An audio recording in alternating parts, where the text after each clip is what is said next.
క్రీస్తునాథుని యందు ప్రియమైన దేవుని బిడలారా, పాస్కా కాల 5వ ఆదివారంలోనికి మనం ప్రవేశించాం. ఈనాటి సువిశేష పట్టణము యోహాను సువార్త 14వ అధ్యాయం నుంచి తీసుకొనబడింది.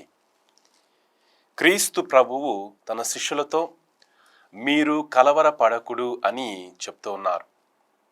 ఎటువంటి సందర్భంలో క్రీస్తు ప్రభు ఈ మాటను పలికారు అంటే,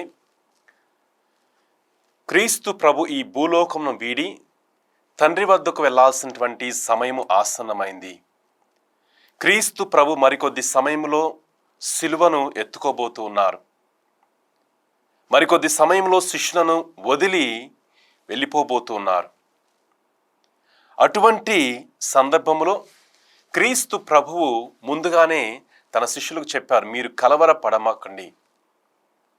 గమనించినట్లయితే క్రీస్తు ప్రభు కూడా తన జీవితంలో కలవరపడ్డారు.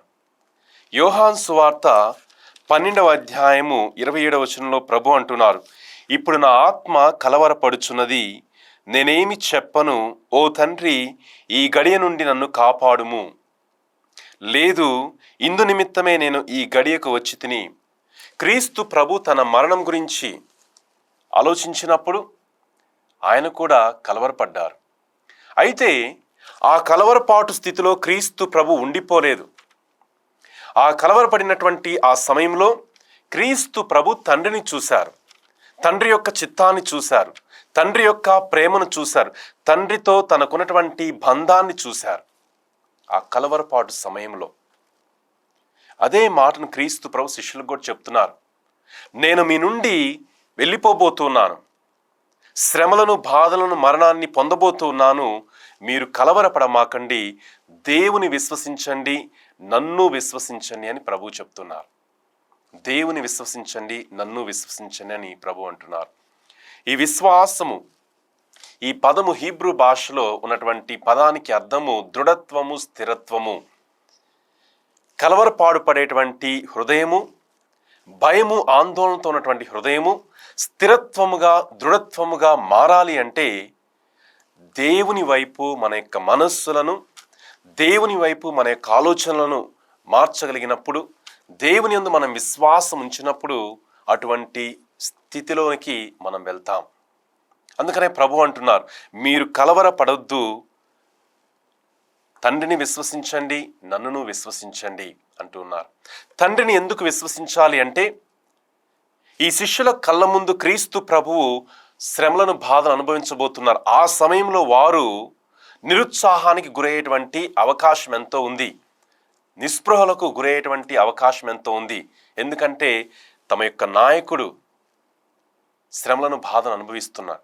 అందుకని ఆ సమయంలో వారు దేవుని విశ్వసించాలి.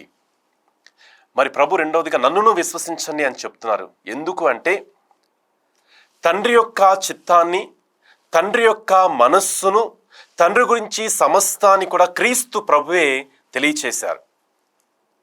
క్రీస్తు ప్రభు ద్వారా మాత్రమే తండ్రి తన గురించి తాను ఎరుకపరుచుకున్నారు. కాబట్టి క్రీస్తు ప్రభు తండ్రిని విశ్వసించండి, నన్ను విశ్వసించండి అని చెప్తున్నారు. ప్రియమైన దేవుని బిడ్డలారా, మనకు ఈ యొక్క వాక్యాన్ని ఒక సంఘటన రూపంలో కూడా మనం చూస్తూ ఉన్నాం. యేసుక్రీస్తులో శిష్యులతో పడవ ప్రయాణం చేస్తున్నప్పుడు ఒక పెద్ద తుఫాను వస్తుంది. గాలులు, అలలు వచ్చినప్పుడు శిష్యులందరూ కూడా భయ ఆందోళనకు గురి అయ్యి నిద్రిస్తున్నటువంటి యేసుక్రీస్తు ప్రభువును లేపి, ప్రభువా మమ్ము రక్షించు, మేము నశిస్తూ ఉన్నాం అన్నప్పుడు ప్రభువు ఆ యొక్క తుఫానును గద్దించి, మీ విశ్వాసం ఏమైంది అంటున్నారు.